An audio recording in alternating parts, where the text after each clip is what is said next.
দেখুন, লক্ষ্মীর ভাণ্ডার দিয়ে লোকেদের ধারণা যে তার ভোটের সুবিধা হয়েছে, তো শুধু মেয়েরা লক্ষ্মীর ভাণ্ডার পায়। তো তিনি যদি এই যে যুবসাথী যেটাতে বলছেন, প্রথমে অগস্ট বলেছিলেন, তারপর এপ্রিল থেকেই করছেন, তো এখানে ছেলেরাও পাবেন এবং মেয়েরা এটাও পাবেন ওটাও পাবেন।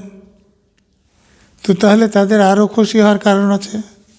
তো নগদ টাকা হাতে পেলে তার যে প্রভাব 21-এ যেটা দেখা গিয়েছে, 26-এও সেটা দেখা যেতে পারে। এটা অন্যায়।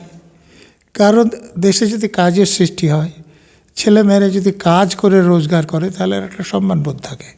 কিন্তু এই লক্ষ্মীর ভাণ্ডার বলুন, যুবসাথী বলুন, এ মাগনা হাতে কিছু পয়সা পেলে সে পয়সাটা থাকবে না, খরচও হয়ে যাবে, কিন্তু তাদের সম্মানবোধটাও থাকবে না, মেরুদণ্ডটাও সোজা থাকবে না। প্লাস তাদের করে দেওয়ার একটা প্রবণতা তো অবশ্যই দেখা যাচ্ছে।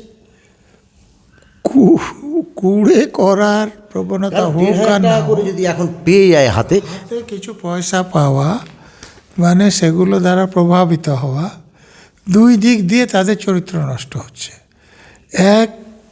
এক পয়সাটা যে পার্টি ক্ষমতায় থাকার ফলে দিচ্ছে, সেই পার্টিকে ভোট দেওয়ার জন্য তাদের যে মানসিকতা, তারা যতই অন্যায় করুক।